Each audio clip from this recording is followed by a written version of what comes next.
Selamat malam teman-teman sekalian.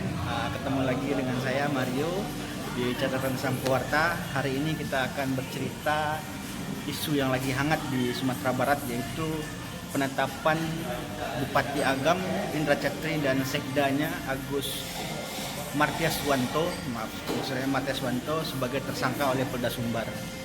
Berita ini membuat geger Sumatera Barat karena seorang kepala daerah itu ditetapkan sebagai tersangka dengan dugaan kasus ujaran kebencian terhadap anggota DPR RI Mulyadi.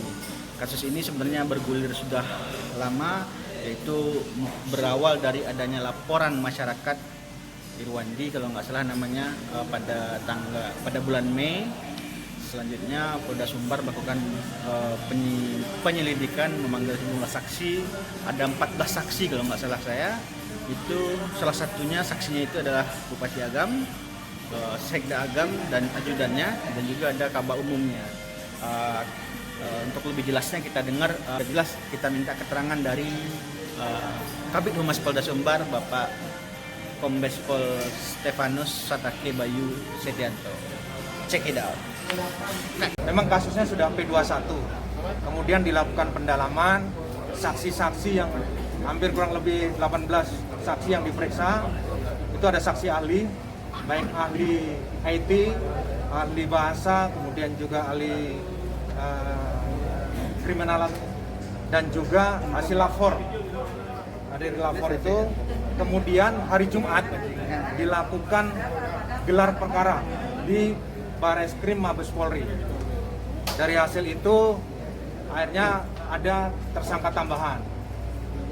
Yang pertama adalah MW, umur 54 tahun, sesuai dengan surat penetapannya nomor 32 8 Romawi 2020 di Reskrim Sus tanggal 10 Agustus 2020. Yang kedua adalah IC, umur 59, laki-laki, sesuai dengan surat penetapan nomor 33 8 Romawi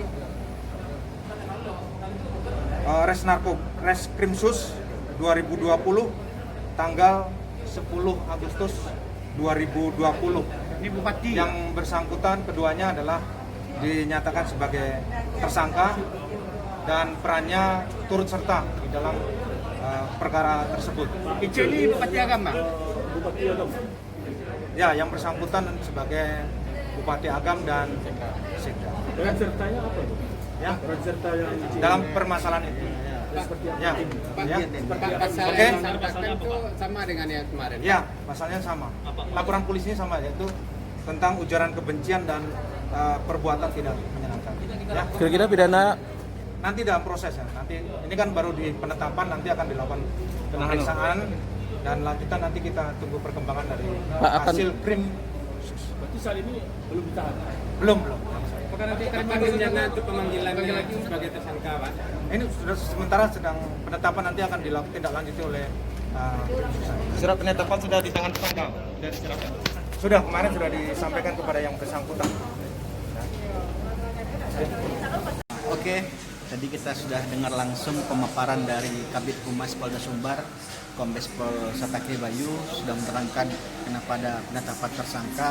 Jadi kasus ini sudah berjalan cukup lama, dari bulan Mei pelaporannya. Yang namanya Undang-Undang ITE itu harus ada delik aduan, ketika ada pengaduan langsung diproses seperti itu. Dan ternyata ketika diproses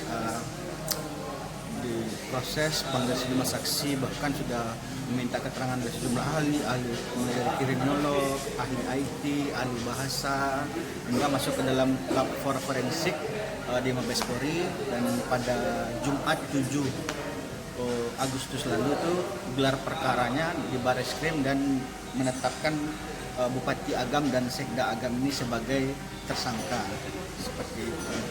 Di dugaannya yaitu ujaran kebencian dan pencemaran nama baik terhadap anggota DPR RI Mulyadi melalui akun Facebook anonim atau akun Facebook bodong, akun Facebook palsu yang diduga mencemarkan nama baik anggota DPR tersebut. Jadi kasusnya masih sekarang itu kasusnya sudah P21 sebenarnya. Sehingga hari ini Polda Sumbar itu awalnya menetapkan hanya 3 orang tersangka, yaitu Eri Sofiat, itu Kabak Umum Kabupaten Agam, terus Robi Putra dan Rozi Hendra. 3 orang ini yang awalnya ditetapkan sebagai tersangka. Satu seorang wira swasta, satu lagi itu ajudannya bupati. Namun tadi ada jumpa pers mengatakan Kabid Humas mengatakan bahwa ada 2 lagi penambahan setelah sebelumnya Kabid Humas menerangkan bahwa kasus ini sudah P21. Setelah kasus ini P21 ternyata ada lagi tersangka baru. Apakah ini masih bergabung dengan pelaporan yang lama atau masih ini kasus baru? Jadi kita tunggu aja keterangan selanjutnya dari pihak kepolisian seperti itu. Oke. Itulah kita dengarkan bersama tadi pemaparan dari Kabid Humas. Semoga ini bisa mencerahkan masyarakat Sumatera Barat terkait kasus ini. Ya, kasus ini cukup menghebohkan, banyak yang berasumsi lain, sehingga kita sebagai pewarta hanya menyampaikan petunjuk dari kepolisian yang menentukan. Oke, demikian keterangan dari saya. Saya minta tolong kepada teman-teman semua agar terus mendukung channel ini dengan subscribe, komen, dan like. Kita bertemu lagi di video selanjutnya. Assalamualaikum warahmatullahi wabarakatuh.